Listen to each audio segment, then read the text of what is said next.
everybody and welcome back to my channel. I hope you're doing well. So today I have a video that I'm really excited about. I have the REFY Beauty cream blushes in all 3 shades. I haven't tried them at all yet apart from swatches, so I'm really excited to try them on my face. I'm going to try all 3 shades so you can see how they look on my skin tones. Hopefully that will help you pick the shade you want to buy if that is something you're interested in. But yeah, I'm really excited, so we might as well just get straight into it.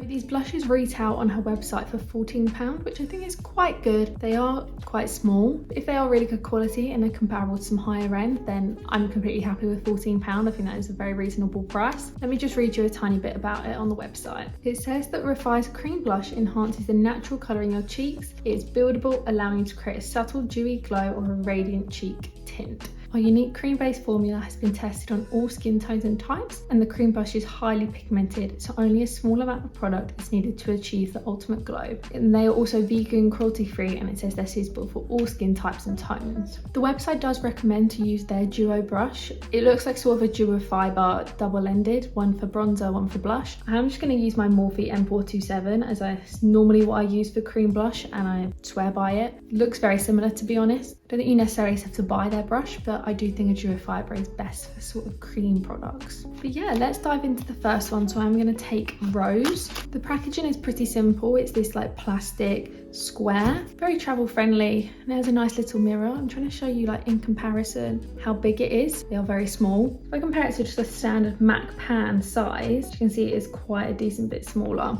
But this shade Rose does look like a really pretty pale sort of pink, definitely rose undertone. But yeah, I'm excited to give it a go. So I'm going to just take that Morphe brush and just dab in a tiny bit. I'm just going to zoom you in so you can see the application a bit better. So I've got a tiny bit of my brush, and I just applied that in really small circular buffing motions. So I did take the tiniest amount, and that already has a tiny bit of colour payoff. I don't want to go too heavy just in case.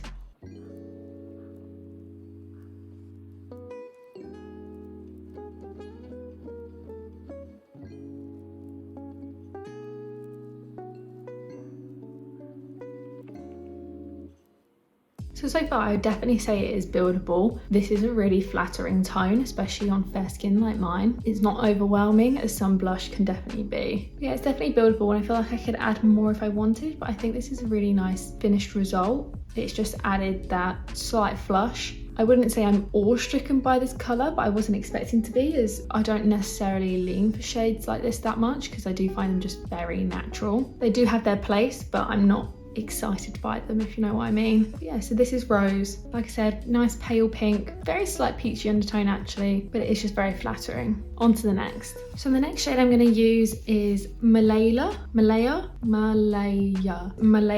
think that's how you pronounce it. Sorry if I got that wrong. Packaging looks exactly the same. It would be nice if there was sort of an indicator and a sort of colour other than just a name on the back. Then it's easier to find if you're like looking in your makeup bag if you have multiple. But yeah, it's just this nice deep sort of rose tone. It seems to have a bit more oomph in it than Rose, which I do like, so I'm expecting myself to like this one a tiny bit more. I have cleaned off my brush and I'm just going to use the same one and do exactly the same. Just take a tiny bit on my brush as so, and I'm just going to dab that in the high points of my face.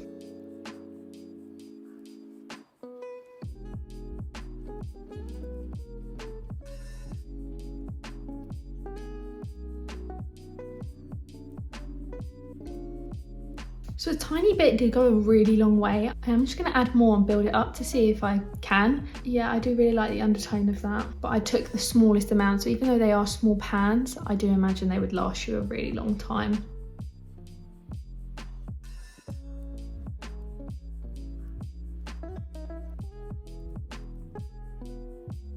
But yeah, so that's Malaya. That's Malaya. Oh my god. So that is Malaya. It's just a nice rosy undertone. I think this is actually more a rose shade than the other one, but whatever. I don't know if it looks deeper in the camera, but it's definitely deeper on my actual skin. They do all blend out really beautifully. This one definitely went on a bit heavier, and I was a bit scared when I started blending that it wasn't going to blend out, but it did. They do have the nicest subtle sheen. I don't have highlighter on or anything, but as you can see, it just gives this slight glow. I do do think these would be really perfect for no makeup. So if you don't like to wear foundation or anything, these would layer on so beautifully, and they just give that sort of health. I feel healthy wearing this. But yeah, on to the next one, which I'm really excited about, as it's a very different sort of colour than I normally would go for. And the final shade I have is Citrine. It's this very warm bronzy orange, something a little bit different, which I do appreciate. I don't see many blush shades like this. So I'm just going to take a bit on my brush. I'm a bit intimidated by this colour, but I'm also very excited about it since I don't have anything like it. So yeah, so I got a bit on my brush. It's come up very pigmented, so I'm a bit nervous.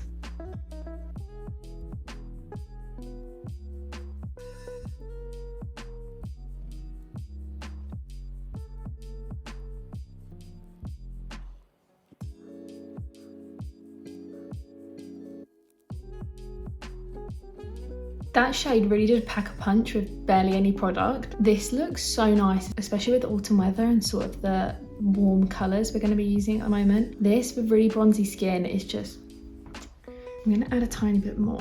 It's almost like a peachy orange. I think this just makes you look just sun-kissed. Just like Malaya, I was worried that it wasn't going to blend out when I first put it on because it was just so high pigment straight away, and then like it sort of clings to one spot. But if you just buff it very quickly, it blends out. So blendability is a big plus from this blush. They are pretty much foolproof. But yeah, so this is how it looks. I do really like this shade. I think it's something a little bit different, and I don't own any orange blushes in my collection, so this is quite fun. I'm going to put a tiny bit on my lips, see what that does. Oh my god, it's so pigmented on your lips. That just adds a really nice monochromatic feel. And it feels like nothing on your lips, and it actually sits pretty good as well. I don't know how long it will last, but yeah, I think this is fun. So that's all the shades on my face. Here are some swatches of them side by side. What's your favourite shade, and have you tried any of these before yourself? Let me know down in the comments. If you're wanting to see more REFY beauty reviews, I'm also going to have a review of the Summer Skin collection. So that's the bronzer, a blush, and the liquid highlighter. So that'll be up. And I also have done a review of their brow products as well. I do have them in now, but yeah, that will also be up in 2 days, or it could already be up when you're watching this. I'll have them linked in the description if you're interested. But yeah, overall I'm really happy with these products, and I'm really happy they work so well on the lips as well. I might try them on the eyes another time. I think you'll be able to make some really nice monochrome looks as well with it. But anyway, I hope you enjoyed this video, and if you did, don't forget to give it a like. And if you want to see more of me, hit that subscribe button, and I'll be in your subscription box all the time. But yeah, I hope to see you in the next one. Bye.